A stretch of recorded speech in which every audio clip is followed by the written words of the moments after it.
Yo, yo, yo. What's good with y'all, man? It's your boy Matthew Walker. You know what I'm saying? Hope y'all doing good, staying well, staying good, staying healthy. All that good stuff, man. Intro, you know what I'm saying? For like, I'm on the intro. I'm making that, so you're gonna see that tomorrow. You know what I'm saying? Brand new intro. I think y'all like it, no cap. But today we are going to react to the first Black Mamba, Eddie Jones. Are you satisfied with his career? Now, the first Black Mamba. Don't know about that one, but Eddie Jones. You know what I'm saying? Eddie Jones. I have watched some of his highlights, and this dude, bro, he could fly. I'm telling you right now, he could fly.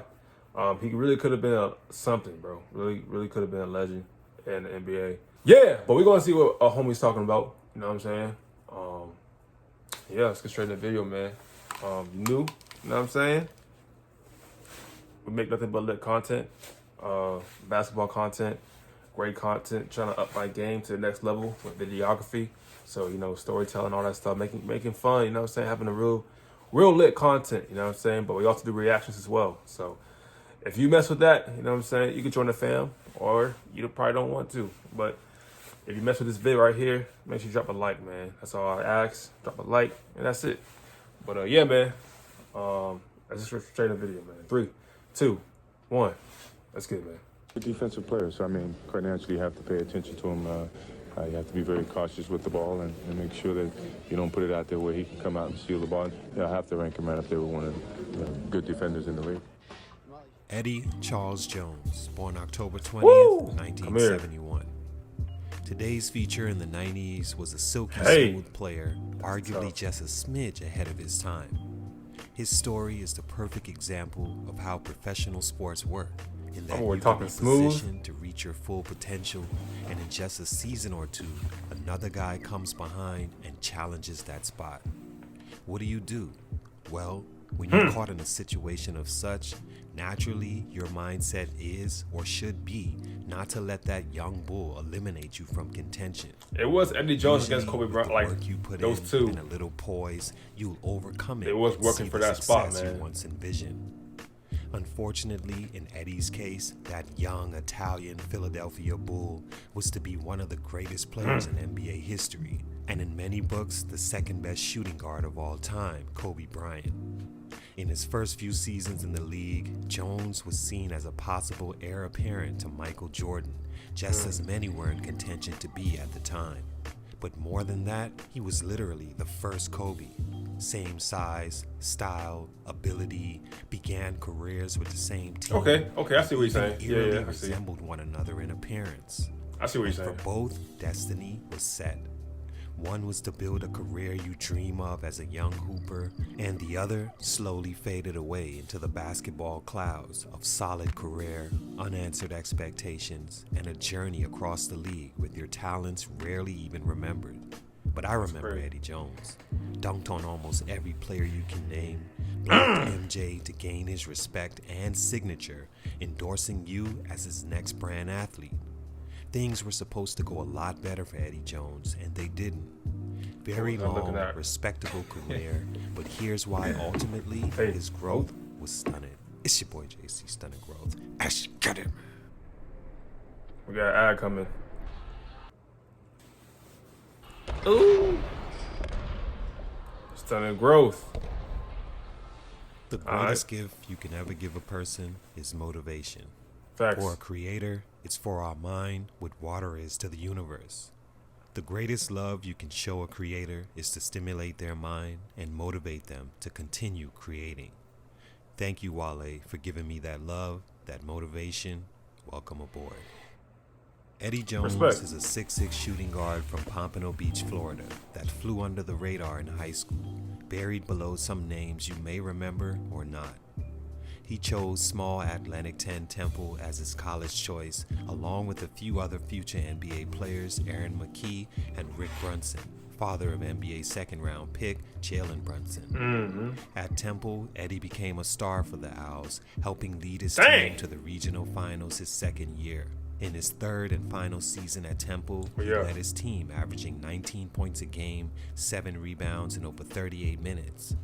By then, it was clear that this naturally gifted guard with one of the most fluid jumpers you'll ever see was made for the NBA and should make the move immediately. He did and was selected 10th overall by the Los Angeles Lakers because Jerry West grew so fond of his pure athletic talent. Jones entered the league to a middle-of-the-road Laker team looking to regain its spot atop the champions That's list. crazy.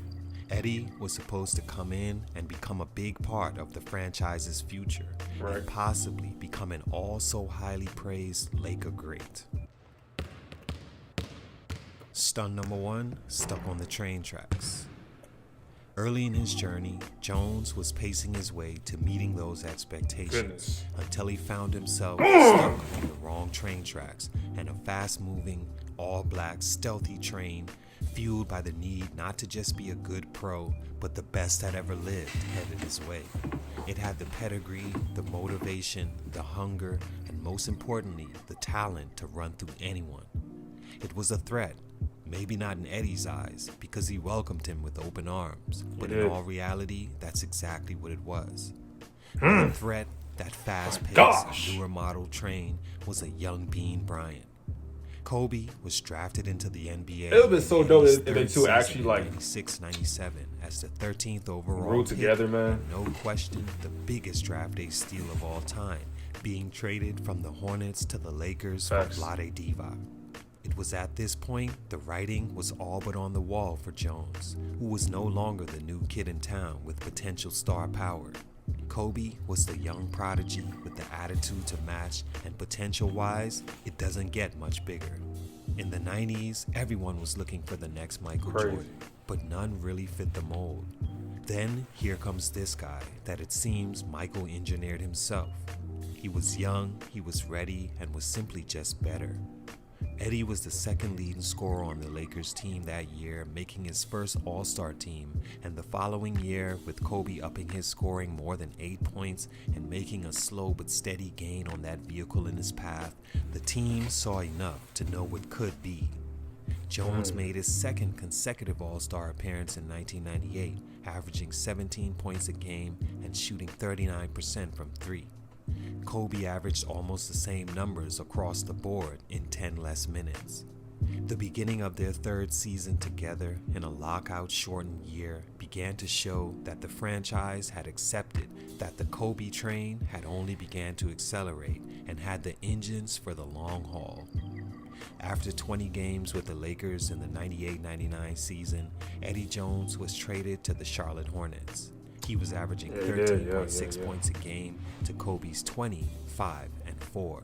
But things weren't all bad for Jones, as he went to Charlotte and made another All-Star team in 2000, averaging 20 points, 4 rebounds, and 4 assists, and leading 2.7 steals a game.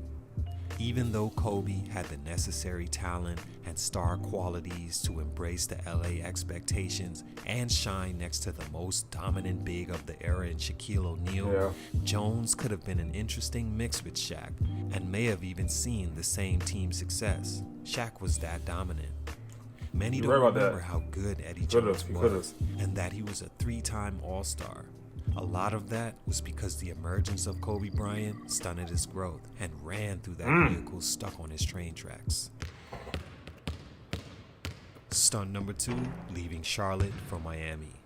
By 2000-2001, Jones was a 3-time All-Star, 3-time All-NBA defensive team, and All-NBA third-team selection. After becoming a free agent, he wanted to play for his hometown team, the Miami Heat, instead of re-signing with the Hornets that were in the middle of the playoff pact and building a roster that could make some noise in the East, with a solid 6 players averaging double figures and headed upwards.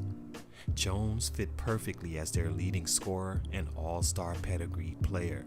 The team agreed to a sign and trade and saw him leave for Miami, where his production declined due to injuries and his third stunt, which we'll speak on later. For his first 3 seasons with his new team, he was a borderline all-star, and the team was in and out of the playoffs. For For some reason, although Jones was playing well, it just wasn't good enough to get him over the hump and solidify him as a top player in the league like he once had the potential to be. I see. He played just 47 games in 2002-2003, but still led the team in scoring at almost 19 a game. The team was 32 games under 500 and missed the postseason. The very next season, franchise legend Dwayne Wade entered the league and pretty much took over as the true star of the team. Hey. Eddie would play another season in Miami in 2004-2005 with Wade in just season 2, establishing himself as already one of the best players in the league and took over the team leading scorer role. Also, Shaquille O'Neal joined the team at the tail end of his prime. Eddie averaged 12 points a game and at 33 years old was traded to the Memphis Grizzlies. The Heat won the NBA Finals the very next year while Jones' team was swept in the first round. Stunt number 3, capped off. His third growth stunt, in my opinion, was that he just capped off as a player. And that's not to dim what he did in the league, because he was still one of the best shooting guards of his time and finished a long career averaging respectable numbers, achieving great success individually. But as a player, I think his potential wasn't as big as some may have expected with his talent and gifts. One can say he had every opportunity to become the player guys like Kobe and D. Wade became, who are regarded as top 3 shooting guards of all time.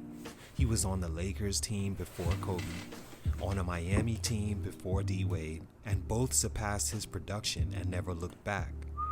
Eddie was waived by the Grizzlies and re-signed with the Heat in 06-07 in hopes of winning a championship, but due to injuries to Wade, the team fell short. He would sign with the Mavericks the next season before being traded to the Pacers and unofficially retiring. All in all, Eddie is that forgotten gem from the 90s, early 2000s that had all the talent to become a Hall of Fame player, but fell a few levels below. The level he landed was still a nice player, and his story should be remembered for how good he was on both ends of the floor and the talent he displayed nightly that for these reasons just wasn't enough. Wish him all the best, much respect. It's your boy JC Stunning Growth. I'm out. Hey, good vid, Stunning Growth, bro. Good vid. Good vid. I mess with it, man. You know what I'm saying? I see what he meant with the fresh black Mamba. I see what he's saying.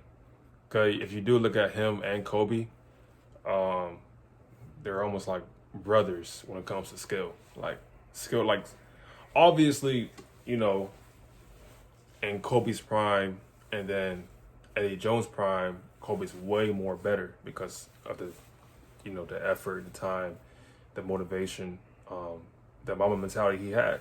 But I'm saying, like, when they first came into the league, they were both so similar, skillfully wise, you would think they grew up together or something. You know what I'm saying? So that's tough, man. It's real tough. I think as far as the numbers, Stunning Growth was saying, like, the numbers weren't bad. I think what really hurt him for his career is just his trade decisions. You know what I'm saying? If he stayed with the Hornets, we don't know. If he kept doing what he was doing and stayed with the Hornets, he probably could have, you know what I'm saying? Real talk. Came out with the championship, all that stuff. Then he got traded for Miami the year before they won a championship. That's real tough, man. You know what I'm saying? Man. I did wish that Kobe and Eddie did, like, you know what I'm saying, complement each other's games and could have been champions together. But the games were like so alike. It could only be one of them on a team. You know what I'm saying? Because they're both shooting guards. Like they, you know, that's their play style. So they both play style was so similar to each other that you only have one of them. You know what I'm saying?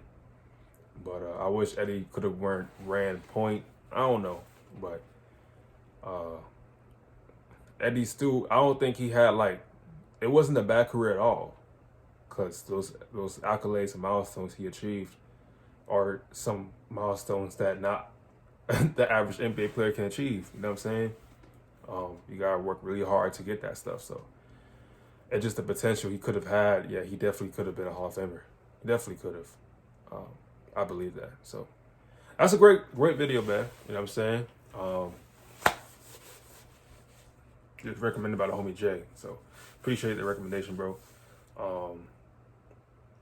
This is a good vid. So, hope y'all enjoyed. You know what I'm saying? If you mess with it, just leave a like. That's it. You know what I'm saying? You want to join the fam? Join the fam. But you don't have to. You know what I'm saying? But yeah, man. Hope y'all stay well. Stay healthy, stay blessed. Love you guys very much, man. For real, for real. Peace. I'm out.